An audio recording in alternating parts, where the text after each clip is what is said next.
Hey folks, welcome back to the channel. So this is the second of the speaker supercuts from the 2025 Congressional UAP hearing.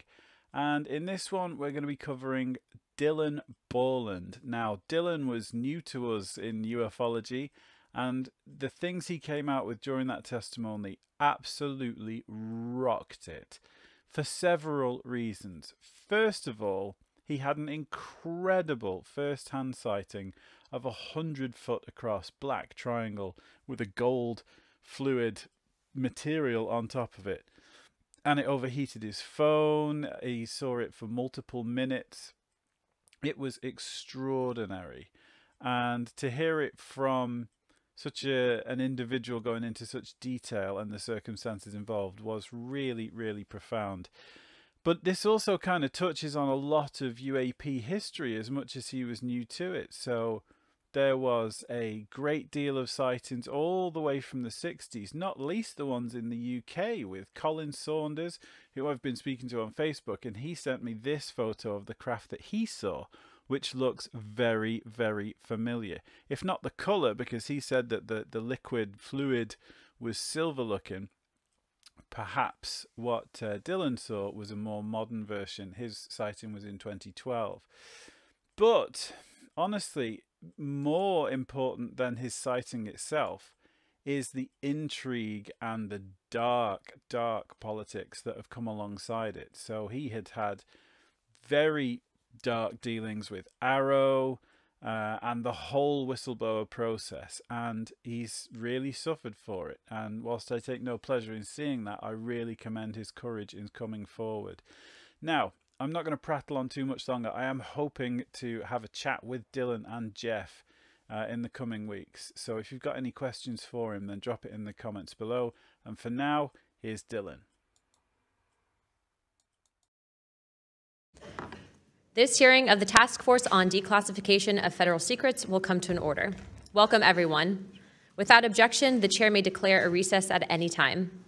Additionally, without any objection, the following members are waived onto the task force for the purpose of questioning witnesses at today's hearing: Representative Biggs of Arizona, Representative Begich of Alaska, Representative Ogles of Tennessee, Representative Titus of Nevada, and Representative Moskowitz of Florida. There are no objections. I recognize myself for the purpose of making an opening statement. Good morning and welcome to the hearing regarding UAP disclosures. For too long, the issue of unidentified anomalous phenomena, commonly known as UAPs, has been shrouded in secrecy, stigma, and in some cases, outright dismissal. Today, I want to state clearly that this is not science fiction or creating speculation. This is about national security, government accountability, and the American people's right to the truth. I have spoken now to a number of whistleblowers from the military, to include the infamous Eglin Air Force Base incident that occurred when myself and former Representative Matt Gaetz, as well as Representative Burchett, followed up on a lead from multiple active duty Air Force pilot whistleblowers that alleged that the United States Air Force was covering up UAP activity at Eglin Air Force Base. We have heard from a number of whistleblowers, specifically military pilots, that the reason for not coming forward publicly is out of fear that speaking out would cost them their flight status and potentially their careers. This is unacceptable. We cannot protect our airspaces if our best trained observers are silenced. We cannot advance science if we refuse to ask questions. And we cannot maintain trust in government if we keep the American people in the dark. Now, Congress has tried to fix this problem. Congress tried to create formal channels through the All-Domain Anomaly Resolution Office, also known as AARO, and the Intelligence Community Inspector General for service members and officials to make disclosures. But the reality, the reports come in are often to brush aside, slow-walked, or met with skepticism rather than serious investigation. Recently, the former AARO director, known as Sean Kilpatrick, attacked our witnesses and members on this committee. It should be noted that he's a documented liar and brings into question what his purpose at AARO really was if it was not to follow up on investigations and disclose his findings to members of Congress. A former Deputy Assistant Secretary of Defense for Intelligence, Chris Mellon, described a report published by AARO that found no evidence that any USG investigation, academic-sponsored research, or official review panel has confirmed any sighting of UAP-represented extraterrestrial technology. As the most error-ridden and unsatisfactory government report I can recall reading during after decades of government service.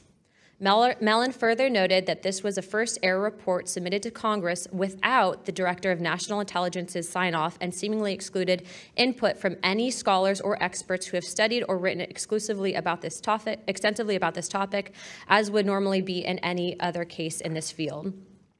Mellon determined that this report failed to fulfill the congressional mandate under which it was required, omitted entire agencies with known investigations or activities related to UAPs, and omitted any discussion of efforts to hide classified or unclassified information about UAP. Such efforts were unaddressed by the report, despite the existence of agency records and investigations concurring with them, including those at U.S. Customs and Border Protection. If we set up offices and oversight bodies only to let them become graveyards for testimony or, worse yet, ruses for pretending to investigate when in actuality there was no follow-up, then we are not doing our jobs. In recent months, Congress has also been presented with evidence that points to technologies that, to our knowledge, are beyond our current capabilities. It is our duty as elected representatives to follow the facts wherever they lead and to ensure that those facts are not buried under classification stamps or bureaucratic excuses. Let me be clear, whether UAPs represent adversarial technology, natural phenomena, or something beyond current human understanding, Congress has a responsibility to investigate. If these objects are foreign in origin, then they pose a direct threat to our national security. And if they represent something unknown, they demand rigorous scientific inquiry, not ridicule, not secrecy, and not silence. The stakes are very high. Adversarial nations are not waiting for us to catch up. They are studying these phenomena as well aggressively, as multiple nations have also announced their own parliamentary investigations into this very topic. If we are to continue to hide information from ourselves, we risk strategic surprise. If we continue to ignore our pilots and service members, as well as countless government whistleblowers, we risk losing their trust. And if we continue to shield the truth from the public, we risk eroding the very foundation of democratic accountability. This is why this hearing matters. This is not about fueling speculation. This is about demanding the basic transparency from the Department of Defense and the intelligence community and other military contractors. It is about asking the questions every American has the right to ask. What do we know? What don't we know? And why in a free society are we being told so little? A major barrier to this committee's inquiry into UAPs has been the lack of cooperation and transparency from the Department of Defense and the intelligence community. In preparation for previous UAP hearings, the committee repeatedly asked the Department of Defense to allow members to view videos and files related to UAP incidences. Unfortunately, the Department of Defense notified the committee staff that due to the department's Special Access Program rules, only members of the House Armed Services Committee, as well as the Defense Subcommittee on House Appropriations, also known as HAC-D, were allowed to be read in onto such programs. For a non-committee member to be allowed to view these documents and videos, individual members must be approved by the chairman and ranking member of both HASC and HAC-D. Independent SAP oversight has presented a consistent problem for Congress, as well as program budgets are classified. Additionally, oversight reporting to Congress is classified and only provided to the authorizing and appropriations committees of jurisdiction. The American people are not fragile. They do not need to be shielded like children from reality. What they cannot tolerate and what they will not forgive is a government that withholds the truth and punishes those who dare to speak up. I want to close with this. Future generations will look back at this moment and ask what we did when presented with the unknown. Did we look away, embarrassed or afraid, or did we pursue the truth with courage? I intend to be on the side of truth, transparency, and accountability, and I hope my colleagues on this task force will be able to do the same. Good morning, members of the task force and the committee. I would like to express my gratitude for being invited to testify to the current task force created under the People's Chamber and the American public. As an American citizen, veteran, and intelligence community professional, it is an honor and a privilege to serve under oath before you on behalf of our country. I speak for myself and no former agency or company I have been previously affiliated with. My name is Dylan Borland, a former 1N1 geospatial intelligence specialist for the United States Air Force in an active duty enlisted capacity from 2010 to 2013. I've also been employed with BAE Systems and Intrepid Solutions as a senior analyst, expert in analyzing video, radar, and advanced electro-optical imagery for official identification of aerial order of battle as well as naval and ground order of battle. I'm a federal whistleblower, having testified to both the ICIG and ARROW with direct firsthand knowledge of and experience with craft and technologies that are not ours and are reportedly operating without congressional oversight. Because of my direct knowledge of the reality of certain legacy UAP programs, my professional career was deliberately obstructed, and I have endured sustained reprisals from government agencies for over a decade. From 2011 to 2013, I was stationed at Langley Air Force Base, Virginia, conducting 24-hour operations via manned and unmanned aerial vehicles for Special Operations Forces in the global war on terror. During the summer of 2012, my team was on standby for weather, and I returned to my barracks on base, and at approximately 01:30, I saw an approximately 100-foot equilateral triangle take off from near the NASA hangar on the base. The craft interfered with my telephone, did not have any sound, and the material it was made of appeared fluid or dynamic. I was under this triangular craft for a few minutes, and then it rapidly ascended to commercial jet level in seconds, displaying zero kinetic disturbance, sound, or wind displacement. Some years after that experience, I was further exposed to classified information from the UAP legacy crash retrieval program through a sensitive position I held within a special access program. During this time, intelligence officers approached me in fear for their own careers, citing misconduct within these programs and similar retaliation that I was already enduring at this time. These issues include medical malpractice committed by Veterans Affairs staff, denial of work I performed while enlisted in the United States Air Force, forged and manipulated employment documents, workplace harassment, including colleagues being directed to not speak with me, manipulation of my security clearance by certain agencies, blocking, delaying, and ultimately removing my ability to be employed within the IC. The retaliation I face and the retaliation against individuals I know who worked in these programs is what convinced me in March 2023 to become a whistleblower. I came forward out of concern for people's lives and to ensure I did everything I could to let our elected representatives know the truth about what is really happening in the executive branch. At the end of March 2023, I agreed to meet with AARO following the suggestion of other federal officials believing it was what our nation required of me. I had reservations with AARO due to assessments they were reporting publicly at the time as a misrepresentation of the truth. Because of these concerns, I did not share sources and methods information in order to protect current and former federal personnel who had firsthand exposure to technologies of unknown origin. I did not want anyone to face further retaliation beyond what they had already endured. And unfortunately, a staff member ended up getting in some trouble because of that. After David Grush testified under oath in the summer of 2023 and provided historic disclosure, I was then asked to go to the ICIG and did so in August 2023.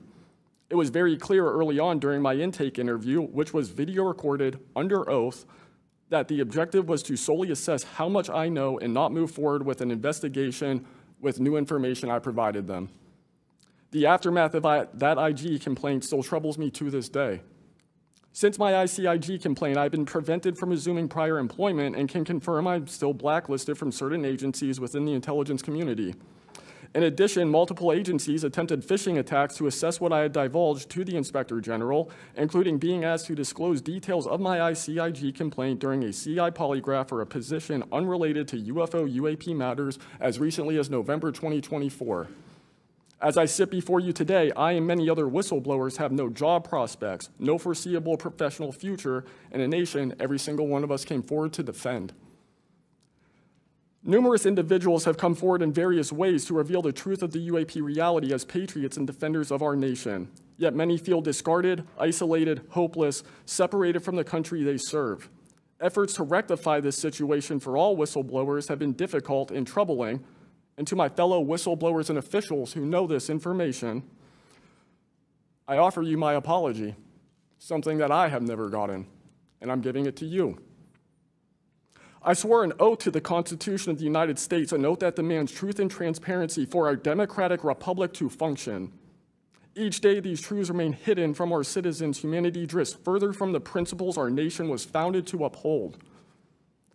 Each day, victims of crimes committed by agencies and companies maintaining this secrecy are denied justice as another day our Constitution is shredded. In 2023, Patriots provided this committee and the executive branch with undeniable proof of the UAP reality, and I commend your continued commitment. The future of humanity is one which we either travel to the stars or regress to the Stone Age with this technology. My career has been to deliver critical information to decision makers.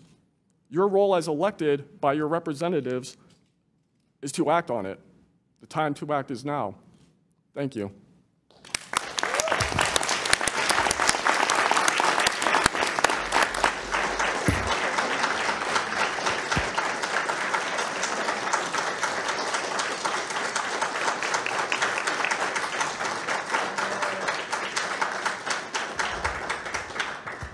Mr. Borland, thank you for your service to our country, and we appreciate you. And we are sorry about how you've been treated, and we will make sure that we try to rectify that situation. Thank you. Mr. Borland, in your testimony, you described witnessing large triangular craft while stationed at Langley Air Force Base in 2012. Can you explain what you observed in terms of size, behavior, and why you're confident it was not conventional technology? Great question, ma'am. So on the base, I lived in the barracks. There was a little smoke pit outside. I was there on the telephone and looking across to the flight line, and I see a white light pop up and stop about 100 feet in the air. I thought it was a weather balloon. I've seen tests from there before, weeknight, normal thing, not surprising. I actually finished my cigarette and I began walking up towards the flight line. There is a track, and because I was on 3 months of night work, I would walk the track at night when we were weather down. And as I began walking towards the light, towards the flight line and the track, the light then flies across the base, across the flight line, and as it flies to me, a triangle manifests around the light. I can't tell you if it's active camouflage. I can't tell you if it appeared around the light, but I can tell you that it was a white light, and then it was a triangle. It stopped about 100 feet in front of me and approximately 100 feet above me. My telephone got extremely hot, completely froze, dead. I remember how thick it was. It was between 1 to 2 stories thick, equilateral triangle. I could never see the top of it, and the edges were 90 degrees. There were 4 lights in total, 1 light on each corner, and a larger light in the center, 2 to 3 times the size of the corner lights. But what was really odd was the outside. The best way to describe it is like looking at a James Webb telescope picture where you have the colors and then the black background. So the craft itself was this black metallic flake paint, but on top of the craft was this gold, lava, plasma, some type of fluid going over and around the craft. I'm under this for about 2 to 3 minutes, and then the center light flashes 2 to 3 times, no sound, immediately shoots up to commercial jet level minimum, in my opinion, and I immediately feel static electricity all over my body, and then I smell the smell of after a thunderstorm or lightning storm, that really strong summer thunderstorm smell. Gets up to flight level. I'm trying to get my phone reset, and I can only see the center light at this point. If I didn't actually see it take off, I would have thought it was a star. And then it hovers up there, and it begins to slowly move due east out over the Atlantic Ocean. I finally got my phone reset. The entire thing was about, from the time I saw the light pop up near the hangar until it took off out over the ocean, was about 15 minutes. And following up to that question, after you disclosed this information to the Intelligence Community Inspector General, you were subject to phishing attempts and job blacklisting. How widespread do you think this is across the intelligence community for those who raise concerns regarding UAP programs? It's a difficult question to answer. I think prior to David Grush and people beginning this process of bringing people into awareness of the reality of these programs and certain things people have witnessed, probably extremely widespread. I think today there's still an issue, but because people are able to come before you and people are speaking out, I think it has been somewhat less. I would hope, though, that people would, because if this goes back into closed doors, this is going to get really ugly. What type of behavior have you witnessed from former Aero Director Sean Kilpatrick as well as his staff in relate to this information you provided to them? Did they ever try to classify this information as non-human technology? Good question. The problem with this is that I know what I experienced firsthand, and I know other things. I think the staff at Aero that I had met with in March of 2023, I think they were good people doing the job they were told to do. I did not meet with Kirkpatrick. He was either not present or did not want to meet me that day. However, they did classify information about the reality of this subject. And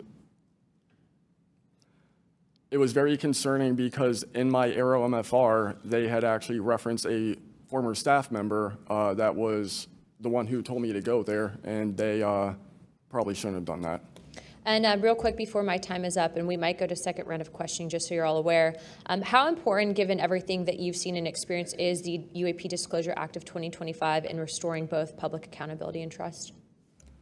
I think very important. I would hope, though, that the 7-year window could be shrunk, my opinion, but very important. The truth needs to be known. Thank you very much. I now recognize Jared Moskowitz of Florida. Mr. Borland, when you first experienced what you were looking at, what did you do next? Like, what was your next step after it had passed and you were done? I actually kind of laughed to myself and said, okay, so this exists as well.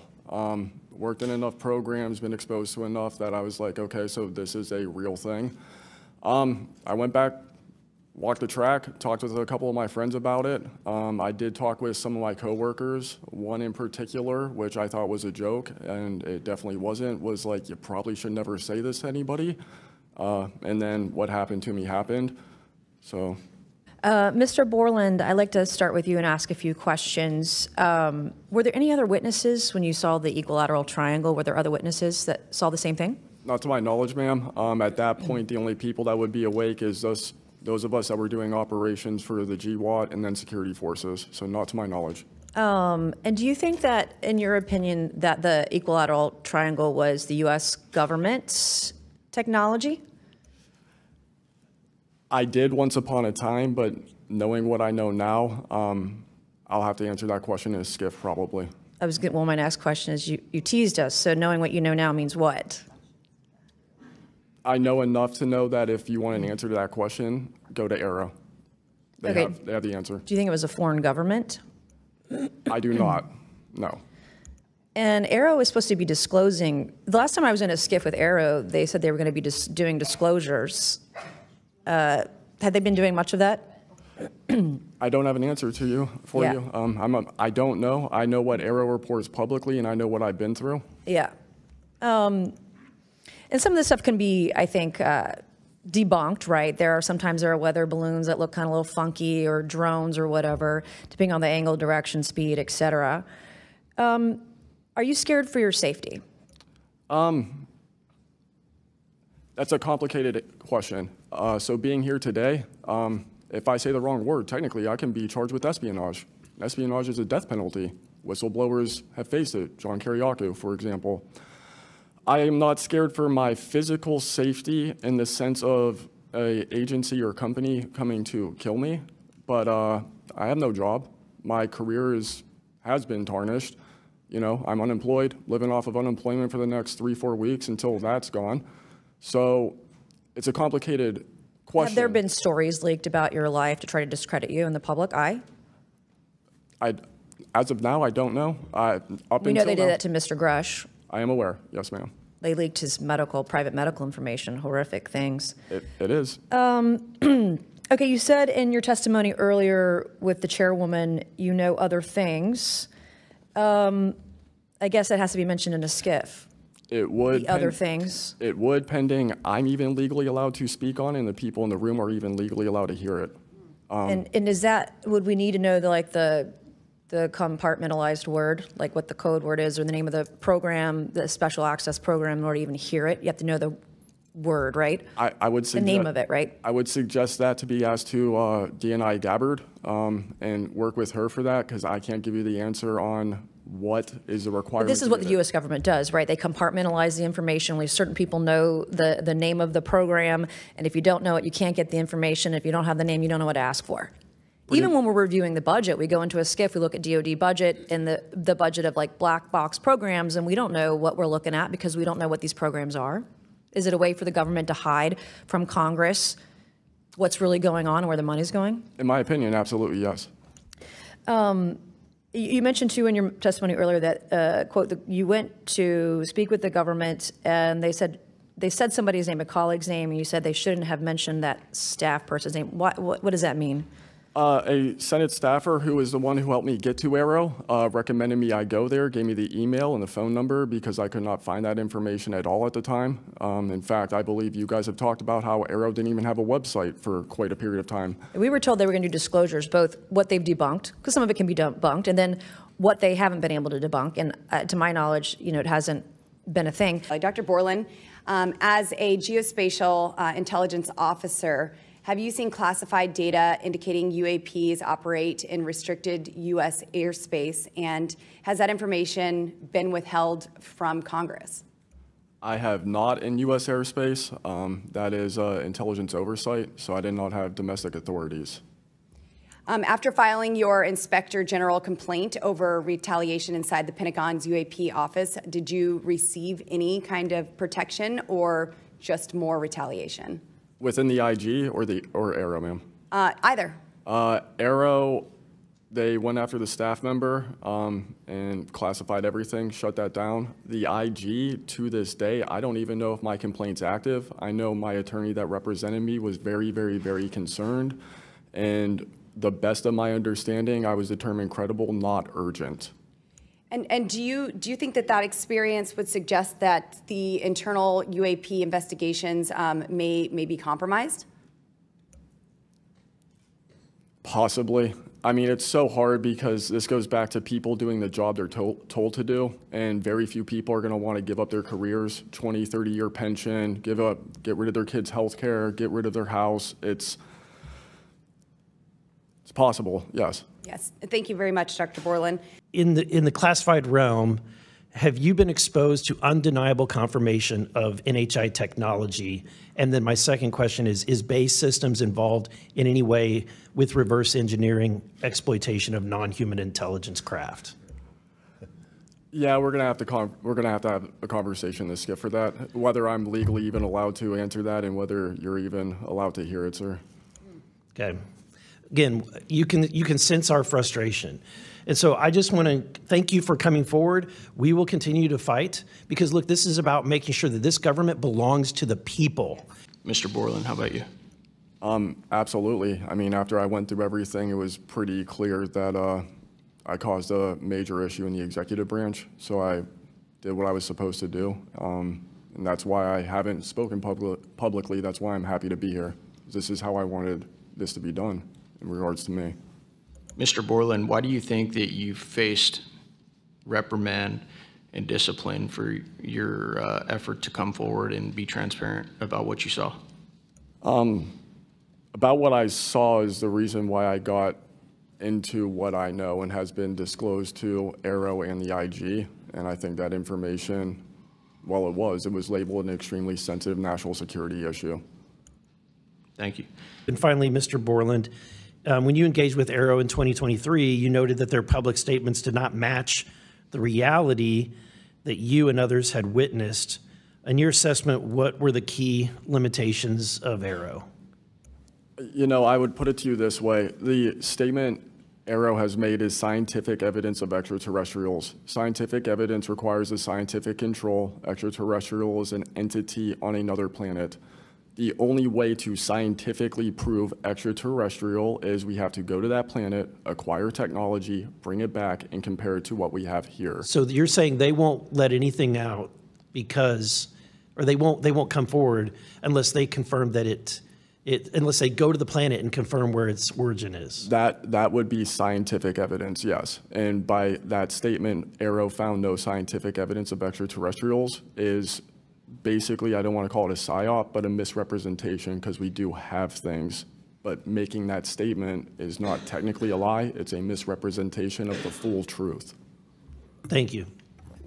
So you have a clearance, right? You're in uniform, you have a clearance. When did you leave at service? What year? I left in 2013, February 2013. Who was the president, if you recall? 2013 would have been President Obama, sir. Wasn't President Trump, right? No, sir. Okay, so you have a clearance, right? You're serving in uniform, you have a clearance. Yes, Your sir. story, you know, I think many of us are kind of picturing the scene. You walk out in the flight line, having a smoke, this event occurs.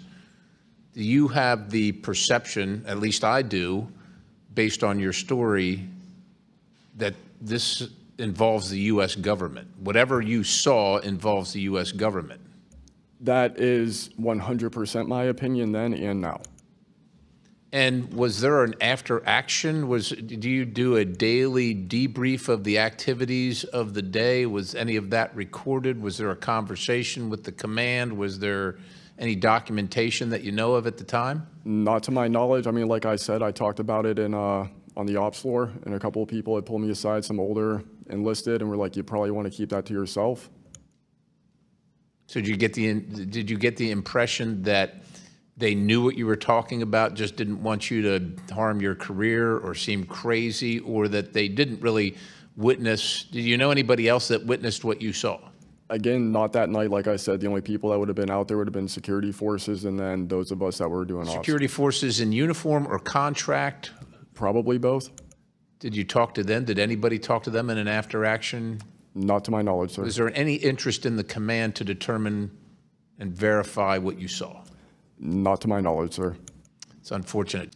Mr. Borland, you've talked about manipulation of your security clearance records. Can you identify which agencies or offices were responsible and whether they provided any written justification? I can do that in a skiff, sir, 100%. Because of being a part of a multi-agency special access program, I cannot give those publicly. So I'd encourage us, Madam Chair, to have that skiff meeting if we can. And then, Mr. Borland, again for you. You testified that you withheld certain sources and methods from Arrow due to mistrust. Can you give us some specifics that led you to believe they were misrepresenting the truth? Well, as I said already, what I said about scientific methods, scientific control, extraterrestrials, I mean, I know what I've seen, I know what I know, and I know it's true. So any agency that's going to go public and try and manipulate the public perception of this subject in such a way that it is negative when I know the truth about it is why I had extreme reservations with it, and also what I've been through and other whistleblowers and people in the know about this subject have been through. So, Madam Chair, thank you for letting me wave on. I think the key thing there you talked about was manipulation of message, manipulation of narrative. That is really the problem with this entire the system that we've seen since you've started these wonderful hearings, Madam Chair, and I thank you so much. Thank you, Representative Biggs. The chair would now like to recognize Mr. Begich for 5 minutes. Thank you, Madam Chair. First question, Mr. Borland, earlier today you mentioned that in a SCIF you would be able to discuss whether a member of Congress is actually legally able to access certain information. Under what authority would a member of Congress be restricted from accessing information on this topic, even within a SCIF? I would suggest reaching out to Director Gabbard and speaking with her about that. I'm hopeful that this goes back to the executive branch and who even has authority. Unfortunately, I can't give you a 100% solid answer because I don't even have that knowledge. Mr. Borland, then you, sir, real quickly. Yeah, to be honest with you, I think Bob Lazar, and not for the reasons that most would talk about, mainly because Bob Lazar was immediately discredited. They said he never worked where he worked. They said he never did what he did. But yet Bob Lazar showed up with a bunch of friends and a video camera and was filming these test flights in the middle of the desert. So clearly he knew something. Dylan, knowing you testified to Arrow, are they obfuscating when they claim to have discovered no evidence of extraterrestrial beings, activity, or technology, and are they lying to the American public? As I said before, it's a manipulation of the public perception. The statement, scientific evidence of extraterrestrials, is a true statement. It is not the truth about what is happening and what we have. Without objection, the task force stands adjourned.